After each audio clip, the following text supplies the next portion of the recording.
Welcome, everybody, to the Between Two Wheels podcast. This is your host, Tyler Janke, episode 134. Thank you for joining us. On today's show, we're going to do a special Tour de France preview show, giving you an idea. Hey, the tour starts in July 6th. It's around every year in July. You might want to know what the route is going to be, what different stages are going to be like, who are the contenders, who do we think are going to be winning the sprint stages, the mountain stages. You got time trials.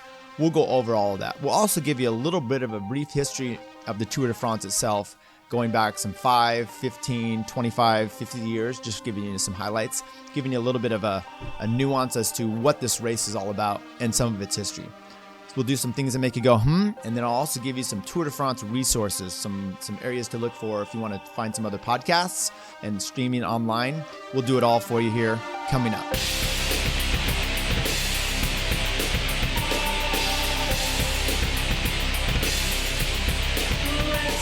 All right, thank you once again for joining us on the Between Two Wheels podcast. This is your host, Tyler Janke.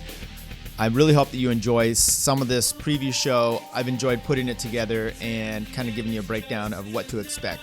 And we'll even do some predictions. If you have any comments that you'd like to make on this, be sure to put them in on our YouTube page there or anywhere else you have the podcast, and give us an idea of who you think is going to win the tour. We'll also give updates along the way, see how many days we can hold off on this, giving you some. Let's talk about the race.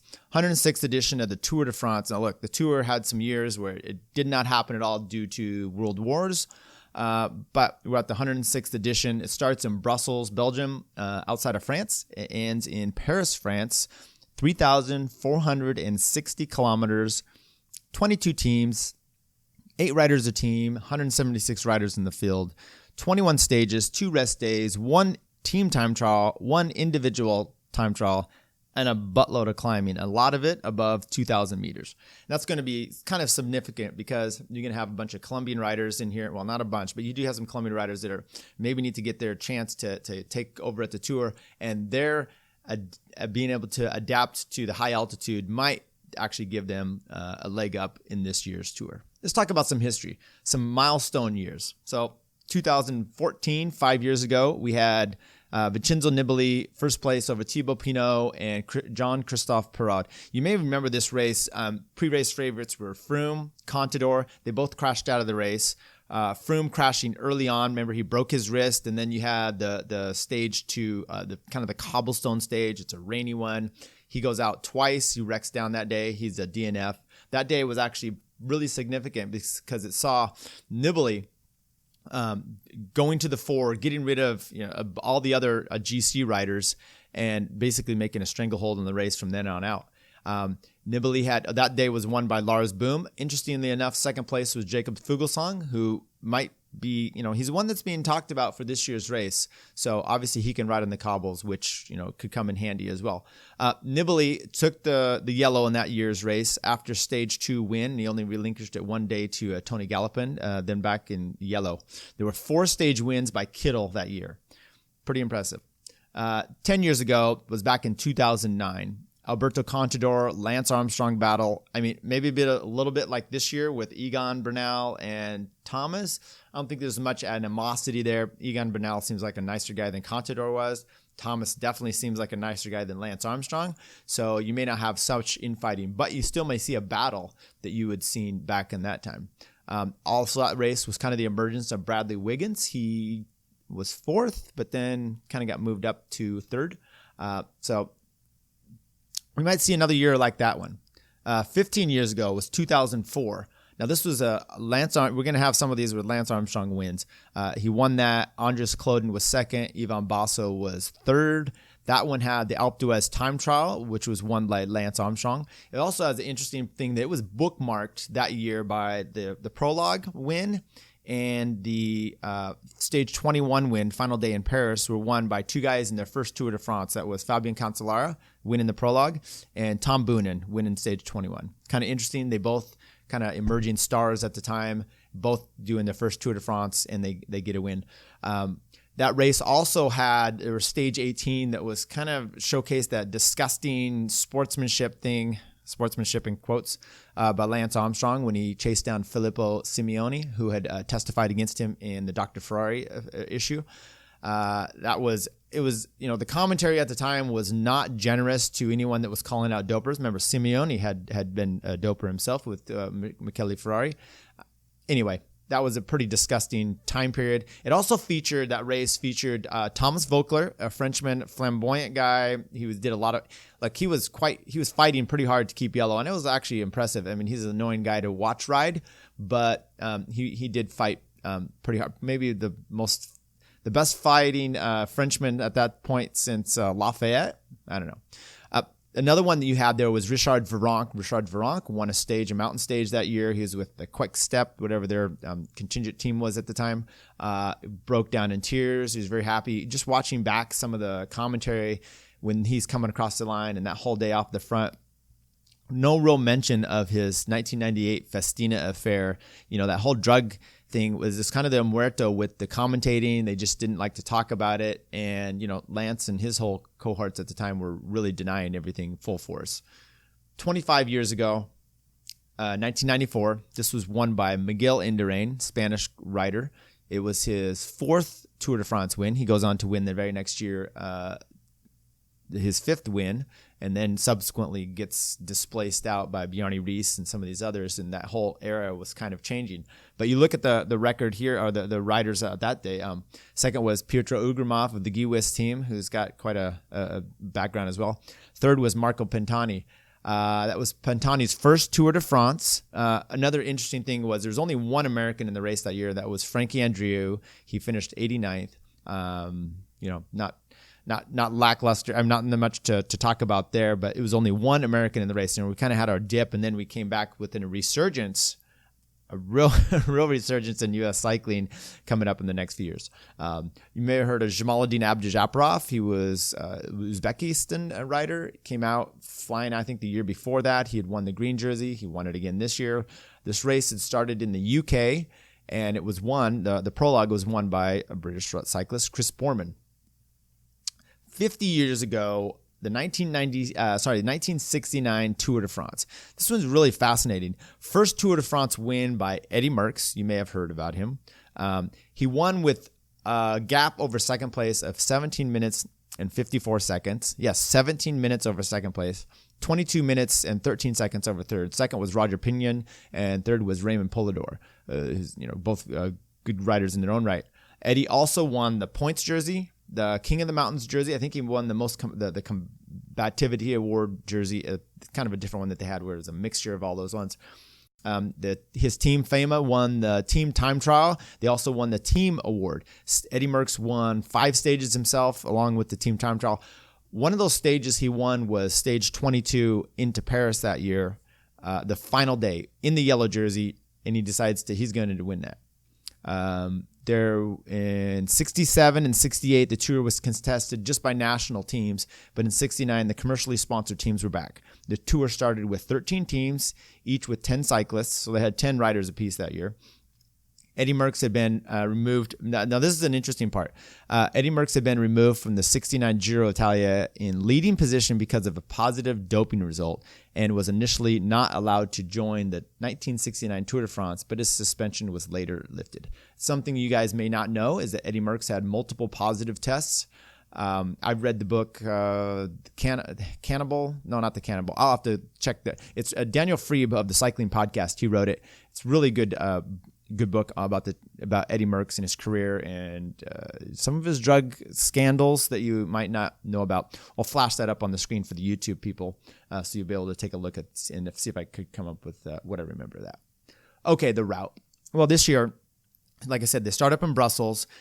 Sometimes they usually clockwise or counterclockwise around France. This year, they do not at all, if you're looking at the map, hit the west coast or the western region at all. They pretty much start up in a Belgium area. They come down, they hit the Vosges Mountains, then they head down over to the Pyrenees, and then come back up over to the Alps. A lot of climbing. The Vosges Mountains are quite brutal themselves, and we're going to hit those earlier on in there. But the big mountains, I think those are a little more pitchy. The big mountains obviously are the ones you're going to hit out in the Pyrenees and then in the Alps themselves. Okay, so stages 1 through 10. We've got, like I said, we started in Brussels. we'll just go through some of these stages and kind of the distance that they have and see if there's anything interesting in the first 10 stages. Stage 1, like I said, is in Brussels. Then stage 2, and we'll get to the actual stages kind of themselves on the profiles. The second stage is a team time trial. So they had come up with a team time trial pretty quickly with 27 kilometers. And then we finally get stage 3. They start in Belgium, but they head into France. You're looking at 214K, 215 the next day, 169.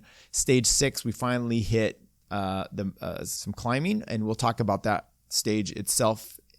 It actually has some gravel, and they've done that race. It's a few years ago, very, very steep pitch, and now they continue on past it. They're going a little bit further. That's the Plante de Belle Fille. And then you got 230, 200, 170, 218. So most of that first, and then a rest day. So most of that first week, you've got one real good mountain day. You've got a team time trial, and then you've got a lot of stages right around the 200 kilometer range. The second week, you're going to start hitting mostly second and third week, start hitting mostly concentrated mountains, and you're going to have some of the mileage come down where you're having some just a little bit different type of stages. So after the first rest day on the 17th, about a week and a half in there, you start having getting from Albion to Toulouse. You're starting to head over to the Pyrenees, 160, then 200 kilometers. Then you have a time trial in Pau, individual time trial, 27 kilometers. Then the next day you have finish 117 kilometers up the Col du Tourmalet. Very famous climb. They usually don't finish up there. I think they did, I want to say 2014 with Andy Schleck. And no, it wouldn't have been 14, maybe 12, with Andy Schleck and Contador. Then you have another climbing stage. You have got two more climbs. So you have time trial, 2 climbing stages, a rest day. Then you have a few medium range days. And then you have 3 climbing days in a row in the Alps before you head over to Paris. Let's just break down some of these stages and what you have. You have time trials. Like I mentioned, there's only 2 time trials this year in the Tour. You've got that stage 2, 27-kilometer time trial. The course doesn't look too decisive. It's got a few little pitches up there. So you're usually not going to see any GC riders come out of the picture, but you usually see some. You do see some GC riders come out of the picture, on a team time trial. Basically, you used to see this with like Euskaltel, some of the Spanish teams, and the teams just couldn't really hold up. There was a few years there, I think it was 2004, where they started to do team time trials. You can only lose so much time. I don't see that they're doing that anymore. I'll have to look back into that. Sorry, I didn't do all my research. I'm just assuming not because I don't see that. They haven't done that in the last few years. But they were doing that where if you're only the placing, you were getting certain times. So you can lose 3 minutes, 4 minutes, but you're only going to be placed behind the winner like a minute and a half, I think was the maximum you could lose. They haven't done that, but the time trial itself is only 27 kilometers. It's a little bit of a kicker in there, a little bit of a. Remember last year, Peter Sagan is actually in the yellow jersey, and his team's midway through. They're going up a little rise. He's getting popped off the back, and they just left him. You won't see that with a GC rider in yellow, and teams. It depends if you have a chance, and you're a certain rider you want to keep in yellow. The team would not do that. I don't foresee that to be a problem with most the GC riders with the climb that it's happening. It doesn't look too brutal there. Stage 13, that's your individual time trial, 27 kilometers. Not a lot of elevation change, but it's a big chance for Geraint Thomas and to make up some time between him and whoever, either to increase time at that period or to try to gain some time. But I mean, it's only 27 kilometers, and so the stage is maybe more of a hope that someone else flops by a top GC rider than a Thomas type stage. He really probably needed it in the 37 kilometer range to make it really advantageous for him. Sprint stages. Okay, there's sprint and sprint-ish type stages, and I categorize those as 10 possible. There's stages 1 and 3 are. It should be sprinter stages, but they might not be because there's enough little kickers in there. Stage 4 is definitely a sprinter day. Stage 5, possibly. Stage 7 is definitely a sprinter day. Stage 10, 11, possible sprinter. 16 is definitely a sprinter day. 17, possible. And of course, stage 21, the finishing, is a sprinter day. There's only 4 days that I would say are outright sprinter days. 6 of the 10 could be escape days, or Michael Matthews Sagan, GVA Greg Van Avermaet type days.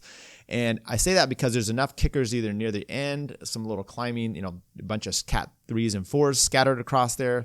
I mean, if Caleb Ewing, as an example, Groenewegen just aren't quite doing it, you get one of those big sprinters out of the way, their team then is not going to be up there in the mix. And you're going to have to start having more room. You're going to have more room for Michael Matthews. Look, Michael Matthews has come out and said that he is, he doesn't know what to do with the Tour. He was all prepared for Tom Dumoulin. Coaches said, hey, you've got to, work on your climbing more and to be able to help him. So he said he wasn't training his sprinting. Honestly, I don't know. I look, he's a World Tour rider, but, sprinting, you have it or you don't. And so I know you work on other things and those things get better, but Michael Matthews is not going to lose some of his kick. And if he's been able to climb well, he's got a lot of opportunities in this race with all the climbing to actually still get some. And I've predicted that I think he will go well. I think that's why Sagan ends up winning the green jersey quite often, because he has the ability to go up some of these. He can sprint. He can get a top 5, top 3 when the big sprinters are there just by getting in the right position. If there's a weird sprint finish. And then obviously the days where it's got a little bit of a kick to it or something unique, he could get a win. And that's why he does so well. So some between mountain sprint type of days, escape. I say there's about 8 possibilities on that. Once again, stage 1, 3, 5, 8, 9, 10, 12, and 17. Smattering all throughout there. Now, stage 1, the first one in Brussels, I say that because it has some of the it's classics days that they've gone up some of these races there in Belgium. I actually predict that it's going to be more than likely a sprinter day. Stage 1, everyone's fit, everyone's gassed for those. I don't think those climbs are going to be too much, but you never know. So I put it as a possibility because there's just enough elevation throughout there that it could be a mix where these guys could get away and maybe the sprinters teams mistime it. Likely though, you're going to have a sprinters. 9 and 12 especially are interesting days for that. Mountain stages. Well, these are climbing GC days. I mean, there's 6 definitive days. For the pure GC ones, there's 6, 14, 15, 18, 19, and 20. Stage 18 is one of the ones that doesn't have a summit finish, but because you see summit finishes for stages 6, 14, 15, 19, and 20. They all finish at a summit, and that's going to be a GC type of day. Stage 18 doesn't have a summit finish, but it starts with a Cat 3, has a Cat 1, and then 2 HCs, followed by a descent down. So you're likely still going to see, if you have a HC climb and then a descent down to the finish, you're not going to have, sprinters or mid-range guys there because all the action is going to be taking place on that climb up to, the penultimate one. Then you have to remember that some of these early stages, you can see, GC favorites lose some time. Stage 6 goes up to a few years ago. We saw this. It was stage 6 at the Tour, the Mur de Bretagne. It's when Tom Dumoulin crashed out. He got a flat. He drafted off the team car. He lost 53 seconds, and then he was docked another additional 20. So you never know what's going to happen with some of these riders getting out of contention, obviously, early on. And I do think it's a really good fact that they have stage 6 coming up right away in the mountains because it'll thin things out just a little bit. Maybe you'll have one of those guys that just is completely out of contention. And instead of them and their team fighting for this GC spots up front, making it a little more tense on everybody, you're going to see, let's say it's just take a random name out of the hat, Roman Bardet or something. Like maybe Bernal and Thomas, one of those guys just blows up on stage 6. Then you're going to basically, if that's the case, then you have one guy, less guy fighting for all this position. And so usually when you see one of these big mountain stages earlier on, unlike you saw in the Giro this year, it really helps, I think, to kind of solidify some of the racing and give you a little better. That's stage 6. So that one they did, I think it was 2017, and you saw that's when Iran, Froome, Mikel Landa, Roman Bardet. You had Barguil still in there. It came up this pitch that was really steep, and Froome started to lose. He lost maybe 15, 20 seconds by the top, and I think over the top, Mikel Landa won that just over Rigoberto Urán, and it was pretty impressive. Well, this year they go there. They have some gravel on that road, I guess, and then they go over that top, and instead of finishing there, they continue on up. So that could be a real launching spot for someone. And I mean, that's going to be pretty exciting to see. Okay, let's talk about your contenders. First of all, your sprinters. I went off of here, and they have the sprinters listed for just out of ranking. And then once you do that, you have to kind of take a look back at, well, who's missing from the ranking that we should still be expecting. All right, so the top ranked sprinters for this year's tour: Elia Viviani of Duquoin Quickstep, Alexander Kristoff of the UA Team Emirates. Remember, Gaviria is not riding this year, so he is your main guy for the sprinter for them. Peter Sagan of Bora, Dylan Groenewegen of Jumbo-Visma, Michael Matthews, Team Sunweb, Caleb Ewing, Sonny Cabrelli, Matteo Trentin, Greg Van Avermaet. Andre Greipel is back with Team Arkea Samsic. Who else do we have here? Oliver Nason. And then there's just some other guys that can finish. Nasser Buhani. We saw him here at the Tour of California. Did not impress. Some others that were not mentioned, not ranked at least. Wout van Aert. We saw him at the Dauphiné. He can sprint pretty good when he gets up there. Mark Cavendish and his teammate Edvald Bosenhagen. Look, Cavendish, I really hope he didn't show us anything when he was out here in California. It'd be nice to finally see him getting back in the groove. He's got Bosenhagen that can help him out there. So with the general classification riders, the ones that are picked for the ranking, and then we'll go through each one of those individually. You've got number one ranked rider for general classification coming in is Jacob Fuglsang. Okay, Thibaut Pinot, then Egan Bernal, Nairo Quintana, Alejandro Valverde, Steven Kruijswijk, Simon Yates, Emmanuel Bachmann, Geraint Thomas, Adam Yates, Wout Poels, Ilnur Zakarin, Dan Martin, Landa, Enric Mas, Roman Bardet, Kwiatkowski, Alaphilippe. Others that not mentioned there. Well, we have Nibali, Richie Porte, Max Schachmann, Michael Woods, Rigoberto Urán, TJ Van Garderen, Louis Menchis.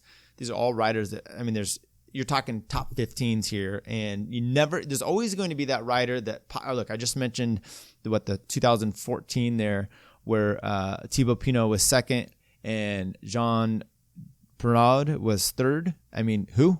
Actually, that guy, you look at his results, he had that race. He really did nothing, and then he did that race, and then he did nothing. It was kind of an interesting phenomenon. But you see that. So you never know some of these riders who are going to be in there. So let's just take a look first at last year's results and then kind of break down from there who we think are going to be left in here. You had Geraint Thomas, obviously, winning last year. Tom Dumoulin, second. Chris Froome, third. Primož Roglič, fourth. Steven Kruijswijk, fifth. Bardet, sixth. Landa, seventh. Dan Martin, 8th, Zakarin, 9th, Quintana, 10th. Jungles, 11th, and Fuglsang, 12th. So just Egan Bernal at 15th. I mean, it's so packed in here. So let's take a look. So Geraint Thomas, well, he's last year's winner, and therefore he gets top billing. And until we see otherwise, that's just the way it's going to be. He hasn't come in this year with stellar results. He hasn't done a lot of racing. He crashed out of the Tour de Suisse. But even with that, last year he kind of had to prove to the team that he was the guy. So he came in smoking hot. He was winning everything, and he hasn't been able to do that this year. I know, look, he had some issues with training. I'm sure, problems with trying to focus due to having won the Tour. So that's always a problem. But until then, he's still the defending champion, so you're going to expect him to be the guy coming in this year. And until otherwise, he's going to be the one there. Now, Steven Kruijswijk is the next on the list from last year. Why? Because places 2, 3, and 4 are not at this year's Tour. You have Chris Froome, as we know, faked his crash, and he's not there, serving a drug suspension. That's all humor because he actually did crash out. Tom Dumoulin hurt his knee at the Giro, tried to come back, was not able to make it back, so he's out. And then you have Primož Roglič, who decided to focus on the Giro this year, and he's therefore not at the Tour de France. So 5th place was Steven Kruijswijk, and look, last year he was 6:08 behind Thomas.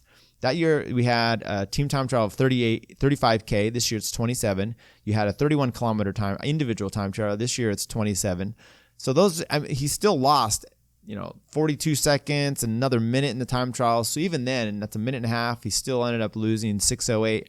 He'll have to actually climb better this year And the race, like I said, if they're going above altitude, that may actually hinder a big diesel like Thomas more. And then you never know where Thomas is at. So that might start to equalize things for a Kruijswijk to do. I don't think the top step is something that he'll do. I mean, if you see him in the top 3, that's what that'd be a good move for him. Top 5, like we saw him last year, is probably what to expect. But with those 2, 3, and 4 out, if you don't see a backfill from some of the guys behind, he could once again be on the podium. Top 5 though is totally doable. Roman Bardet. Last year he was 6th and just 3 seconds down from being 7 minutes down. So he was a ways off. He can't time trial very well. His mid-pack for the team time trial last year, there was like 30 or so seconds off of that. But he really hasn't been back to his, he was 3rd in 2017. He was 2nd in 2016. And even the 3rd in 2017, remember that was lost on the last day to Iran in the individual time trial.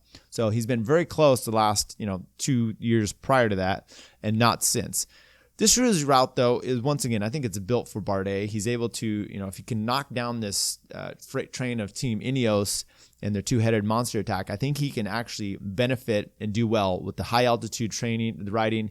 They go through the Vosges Mountains, which are actually where he lives. So stage 6, I think, is right over there where he's at, and that should be a big advantage for him. If he doesn't get back to the top 5, though, it's going to be a loss. I mean, the papers out there have said it's now or never for he and Pinot. And so if those two guys are not able to come away with they say now or never for the win. So it actually sounds like France is saying, you got to win this year or, put up or shut up. What are you going to do? I mean, these guys are set. It's in France. They haven't had a winner since Bernard Hinault, and Jean-Francois Bernard was in 87. He had a chance. He hasn't done that. So you're looking at 85 was the last time we've had a winner from France. It's been a long, long time for their national tour. Mikel Landa, I mean, look, he had a decent Giro, and he may be too tired as a GC threat. And is he going to ride in support of Nairo? I mean, he can't win when he's the outright leader, but he seems to not be able to win when he's in support of someone else because he's in support of someone else. So I don't know what this guy is going to do. I think maybe he needs. Are we going to be yelling free Landa again this year? I don't expect him to be on the top step, but I will reserve and hold judgment. Dan Martin. Dan was 9th last year, 10 minutes off. He can do better, and I do expect him to do so. He'll have the services of the newly mended Fabio Aru. We've talked about that. It was iliac artery surgery. So maybe that will be giving him some support. And also the thing there is I don't think Aru expects to be a leader at the Tour, so he could give his undying support to Dan Martin, which would be a big help for him in this case. Oh yeah, let's talk about some others that weren't listed. Yates. I say Yates. I'm just assuming Simon and Adam, kind of a one-shot deal. I'm not sure which one is going for the overall win this year. Well, I think I know. We're looking at probably Adam Yates. Let's take a look at the last two based on their Tour de France and their Grand Tour exploits over the years. So Simon Yates, look, if he does, he's going for the Tour de France this year as well. He's racing in it. That means he won the Vuelta last year in 2018. Well, let's go back even further than that. He was in the Giro. He was in the lead. He was doing really good. And then he exploded on stage 18, or was it 19 of the Giro when Froome did his major exploit. Tremendous crash as far as physical on that day. Then ends up doing the Vuelta, makes a nice recovery, and kind of learned from his time at the Giro. Ends up winning the Vuelta. Then he comes in and does the Giro this year. He gets 8th overall in the Giro. Now he's doing the Tour. That's 3 successive Grand Tours in a row. Obviously, there's the winter break in between there, but that's pretty good for a young rider like himself. So he's in the Tour. I don't think he's the main focus for the Mitchelton Scott team. I think it's his brother Adam Yates. Adam Yates has done a comparison to Simon. He's done 7 Grand Tours over the years. He's the one that's done the best. In 2016, he was 4th at the Tour de France, which was pretty impressive. Those two have kind of had a back and forth as to one's doing the Tour, then the other one is. I mean, Simon's had 7th at the Tour. He's got an 89. He's got a DNF in his first attempt, and he hasn't done the Tour since 2017. Otherwise, he's been focusing on the Giro and the Vuelta. obviously getting the win there. Back to Adam Yates. He was 29th at the Tour de France last year. He went in and helped his brother and got 45th at the Vuelta last year. Other than that, he's been 33rd at the Vuelta, 9th at the Giro in 2017, 4th at the Tour in 2016, which is kind of his breakout. And I think he got the young rider jersey as well, the youth category. Look, has either one won a Tour de France stage? There was not on the Adam. Simon did win a stage on 2017 when he was 7th place. I think that was a time when everyone was getting caught by the banner that came down over the road, and he was able to stay away and win that day. Which one of these guys has the best chance? I think it's Adam. He was in the Dauphiné. He was doing pretty well there. He ended up pulling out and getting sick, but he's the one that's been the best rested for actually the team this year. What has been his, like I said, he was 4th at the Tour. He's got 2nd at Tirreno Adriatico this year, 2nd at the Volta a Catalunya this year. Other than that, he's been, won some stages at Tirreno, 4th in the Tour, Presidential Tour of Turkey in 2014. He won the overall. Impressive. Criterium du Dauphiné, he was 2nd there last year. So I think, look, you can't take away from both of these guys and their team. They shredded out Caleb Ewing last year to bring on, basically to not have a sprinter at the Tour. So they have gone in full force for a GC team. And with these two riders, you're really looking at a strong contingent for, look, I don't think you ever have to worry about Simon and Adam Yates having a conflict with each other over which one is supporting the other. If it needs to be, they're going to be there for them. I mean, these are not the Gallagher brothers, and in the world of music. So you're looking to probably have a good showing, and I do expect Adam to do better than his 4th place. He should be one of the top 3 at the Tour this year. You expect him to be on the podium, in the mix somewhere, and I'd be looking for him to be knocking and to pushing the top guys the whole way. The time trialing has definitely come around for both of those guys, Adam and Simon. So look, if they do their brother doping correctly, alternated them on and off, have one set back for the day and the next one take up, no one can notice the difference. I think you have a good chance of seeing an Adam Yates top podium and or top spot. Egan Bernal, probably the most talked about and expected rider, and talk about a lot of pressure on this guy. He's suddenly gone from, he's done one Tour de France last year. Was he 12th, 18th, something like that, for in the support of Froome and Thomas, and now he's expected to be the outright leader of the team. Matter of fact, we'll talk about that in a little bit. He's co-leader. So he did an impressive 2018 Tour de France. He won the Tour of California that year. He's won this year's Paris-Nice and the Tour de Suisse. He's 22, seems a lot of pressure, but he has been very impressive. He's coming on the first race, I think, with Sky at the time was the Tour Down Under. Very impressive down there. 22, it's a lot of pressure to put on a young kid like that, but it will be interesting to see. And I think it's just the talent that this guy, and by the way, I mentioned before, is he a mountain biker? He had done mountain biking. I remember now that he had raced with Nilsson Palace, actually, and they had both done mountain biking. So he can descend, and when you can descend for the mountain biker, you have a real strong chance of winning the Tour. That's a little facetious. All right, Jakob Fuglsang. Look, his best Tour de France finish was 7th in 2013. He was 12th in 2018, and otherwise has never cracked the top 10 in the Grand Tour. Look, his 2019 has been very impressive, more than impressive. He can climb, he can TT, but with less, this route that he won at the Dauphiné this year is less than stellar, the route itself. And by the way, winning the Dauphiné does not necessarily relate to winning the Tour or even doing well. He won the Dauphiné in 2017. Now, granted, he did crash out or DNF that year on the Tour, so he wasn't able to really put that into full force. But winning a 1 week race and even having an impressive spring campaign as he's done doesn't necessarily relate to the Tour. But I would not be surprised at all to see him do well And because I just think that his level has kind of come up, and winning a lot, that confidence can really give you something. Look at, I think that was Thomas last year. He won so much. You come into the Tour, you're a little more expecting that. And when you start to have those results, it just feeds on, well, this is what I do. I win. So we'll see what Jacob can do. And I expect him to be able to climb with like a Geraint Thomas. We'll see if those two guys, though, can hang on to the little guys, the Kruijswijks, the Bernals, Nairo Quintana. All right, Rigoberto Urán.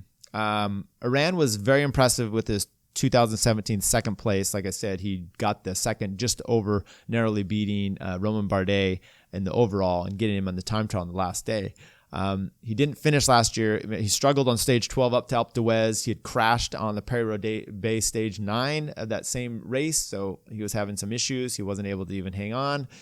Rigo has been hurt again this year, and so he's been trying to recover. He did look good in the Route de Occitanie, getting third place to Alejandro Valverde by, I think, 17 seconds or somewhere around there. So that was actually pretty impressive. He will also have some good support in Woods and TJ, Michael Woods and TJ Van Garderen. Both of these climbers have potential top 10 placings. I mean, TJ's been 5th there before. Michael Woods, I think, has got a top 10 in the Vuelta. He's got that third place at the World Championships, second place at Bastogne-Liège last year. He can obviously go well. He's getting more and more confidence. He was looking well at the Dauphiné until he got sick and had to pull out. He's won a stage at the Vuelta as well. So with those two guys, if they're climbing well, that could be a big boost to Urán. Whether Urán is fully recovered and he's able to take on this mantle and finish out is yet to be seen. But I think with those two guys and their team, actually, with the way they can time trial, they should be doing well in the team time trial. Rigoberto can usually time trial fairly well himself. So coming to that last individual time trial, it should be good for Urán. I'd like to see him do well. He's a little more of a question mark, kind of like Thomas in a sense. Different riders, but there's a lot of question marks on guys this year. Speaking of another question mark, I mentioned it just a little bit ago, Nairo Quintana. What do you say about Nairo? He's on the team with Valverde and Landa. He's expected to be the leader, but he hasn't impressed. He won the Vuelta in 2016, and since then he got the second at the 2017 Giro, and then 8th at the Vuelta, and then a 10th and 12th at the Tour. I mean, he just seems to be coming down. But like I mentioned earlier, there's a lot of climbing above 2,000 meters at this year's Tour de France. And look, he's from an area that he reigns supreme up in the high mountains, the high altitude. They say that helps, so we'll see if that does. I mean, the guys on TV always say, look, they're from there, they can do it. He's used to living at high altitude. I think that makes a difference. You know how to ride. You know your body a little bit different for that, and so that could actually help bring him back to the limelight this year. Richie Porte. Well, besides Wollonga Hill at Santos Tour Down Under, Richie hasn't done much in the last few years. He crashed out with Dan Martin in the 2017 Tour de France. We remember that big bad break on his leg. He DNF'd the last 2 years, so he wasn't there as well last year. He crashed out, I think it was stage 9, the Paris-Roubaix stage with BMC last year. Horrific for him. He's looking to come back. His team's okay. He's got Bauke Mollema, who did well at the Giro. He's got Ciccone, I think, and a few decent climbers that should help him. But he doesn't have a great team, not like something like Ineos, who just looks stacked for this year. Lastly, Thibaut Pinot. Like I said, Thibaut got second in the 14 Tour de France. When you look at his results over the years, he's got a smattering of top 10s, a few in the top 10, 16th at the Tour de France and 15. Otherwise, it's all DNFs or top 10s. So if you're betting on him getting a top 10, I would do it. If you're also betting on him getting a DNF, I'd take that bet as well, because one of those are likely to happen. Look, France is all about him, or they want a French winner, and it's Thibaut Pinot or Roman Bardet. I think that's their hopes for now. I don't think Guillaume Martin is going to be doing it with Wanty Group Gobert. He's a decent climber, but he's not a top 50. He's a top 15 rider. And so who else do you have? Warren Barguil. I don't know what he's done. 2017, he had a very impressive ride with Sunweb. And I think I think he won at the stage we were talking about, where stage 6 is the Plateau de Bay. And he has a chance of doing well. But then he floundered after that. He went into the Samsic team. Looked like he gained a bunch of weight. He hasn't been really riding anywhere near his potential there. So once again, it's on Pinot. And if he doesn't win, Roman Bardet doesn't win, I don't know what's going to happen to these guys. He was well placed in the 2018 Giro, if you remember, and I think that was the day that he just exploded immensely. I think it was the stage 18 when Froome kind of did his vampire, sucking all the energy out of Fabio Aru and Thibaut Pinot and into himself to win the stage in the overall. So he failed completely. Like I said, he DNFs or he gets top 10. Have I missed anybody? There's probably someone out there. Why don't you join in, write to us and tell us who you think is going to win. My predictions are, look, I think you're going to, unfortunately, I think Bernal is going to be a tough guy to beat. He's going to be someone, and I say unfortunately because I'm kind of looking for someone else besides the Ineos train to do it. I think Thomas still has a good chance of doing well. I actually believe that you're going to have a shot here of, I wouldn't be surprised with Fuglsang. All these guys I mentioned. I don't think a Dan Martin's going to win. I'm kind of pulling for Steven Kruijswijk and Rigoberto Urán, but I honestly believe you're going to have a battle between Thomas, Bernal, and maybe Quintana. So that's probably my top three right there. And I reserve judge the ability to come back and make corrections to this as I see fit. All right. Some things that make you go, Well, Team Ineos, they've now designated Bernal and Thomas as co-leaders. If you remember, before Thomas and before Froome faked his crash, there was a news report. It's like the day before Brailsford had come out and said, Thomas is our guy. Thomas is not our guy. Froome's our guy. We're kind of going there with Froome, but we'll see how Thomas does. And that was like said at the time. I bet they wish they can pull that back because they probably are going, we didn't really necessarily want to say that. Now Thomas is our guy. Then they have the Tour de Suisse and Bernal comes out as a semi-leader. So they've now said they are co-leaders of the Tour. I kind of want to backtrack on some of my prediction. I think I would not be surprised because Bernal has been so impressive that he does well. I don't think his Tour de Suisse win, I'm not basing any of my predictions on how he just did at the Tour de Suisse. I didn't think that was anything special or super impressive based on who was there. Like I said, you had Rohan Dennis as the second place. Rohan Dennis, like I mentioned, has won the Colorado Classic, but what else has he done as far as stage race stuff? I mean, I'm sure he's done something, but nothing along the lines of, hey, he's going to be the next Grand Tour winner. There's not enough.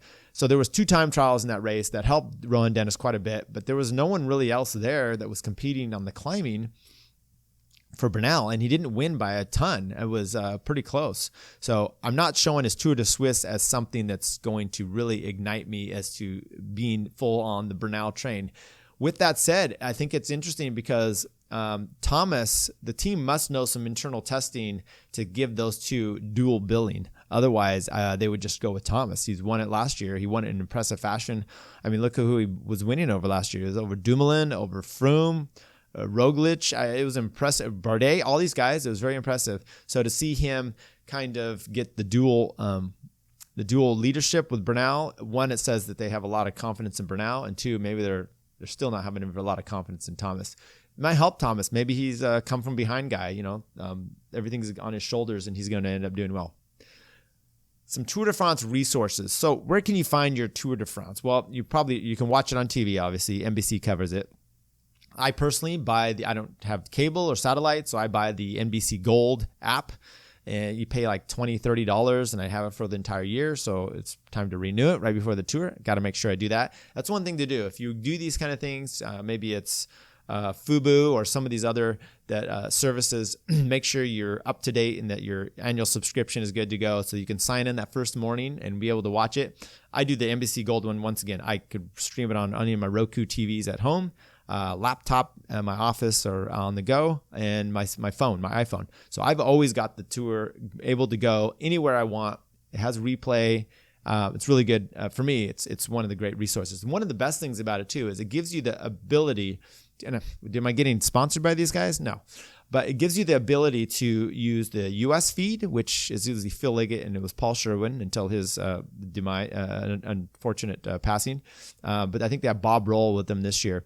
And then the other option is the Aussie feed, which is Matthew Keenan and Robbie McEwen, which I absolutely loved. I felt like it was a difference of between, here's your entry level commentary, your nudist bike racing. Let's go with Phil Liggett. If you are a little bit more into cycling, you know it, you've raced, let's go with Matt Keenan and Robbie McEwen. They don't dumb it down so much. So personally, I've enjoyed them. And hey, who doesn't like a good Aussie accent too? It'll shrimp on the Barbie. Okay, podcasts.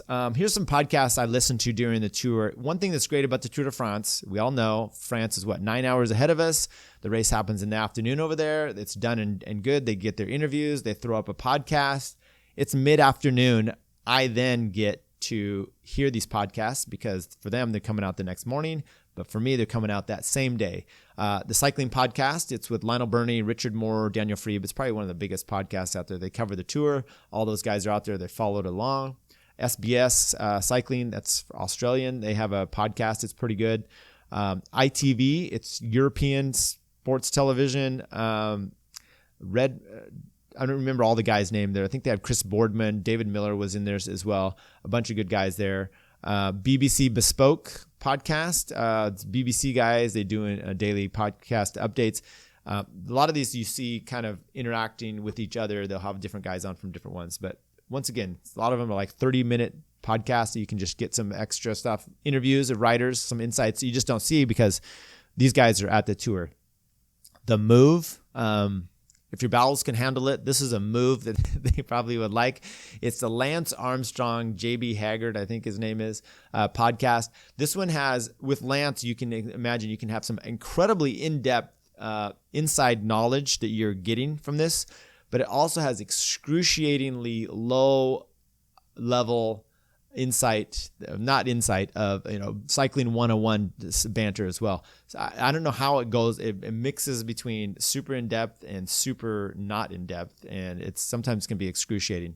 But anyway, that's one. If you don't mind, former doper Lance Armstrong talking to you, they have sometimes some good commentary there. Velo News, cycling tips, and cycling news. There's all those three that should have someone that. Sometimes they do them daily, sometimes they don't. Velo News I think maybe they're going to do this. They did a little preview of a show that they're going to do. It was with Bobby Julich and Angus Morton, Lachlan's brother. They did it during the tour of California. It sounded like it was recorded in a bathroom, but from a near adjacent open window. It was some of the worst.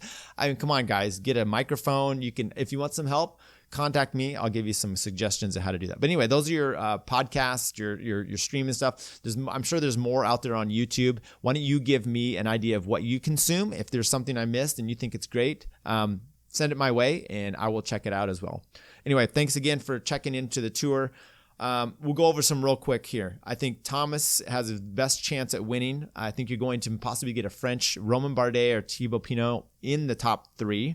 I think Stephen Kruijswijk is going to have a good race as well, and there's a good chance that Rigoberto Urán is also going to creep into the top five. Sprinters are going to be good, but I expect Dylan Groenewegen to come out with about 4 victories this year. I think he's got a great chance. He's one of the best sprinters you have going. You're going to get a Viviani win, and you're also going to get probably a Viviani relegation at some point. You probably are going to see Peter Sagan win the green jersey. I expect that to happen again with enough climbing. And once again, I think Michael Matthews is going to win at least 1 or 2 stages. So mark that here. Thank you for joining us for the Between Two Wheels podcast. Hope you've enjoyed it. Give us some of your feedback. Share the show if you'd like. Also make some comments. It helps in all the algorithm stuff. You can do that anywhere the podcast is found on the podcast, YouTube, iTunes, Overcast.fm, Podbeam. Also check us out on our YouTube channel. And once again, enjoy the tour.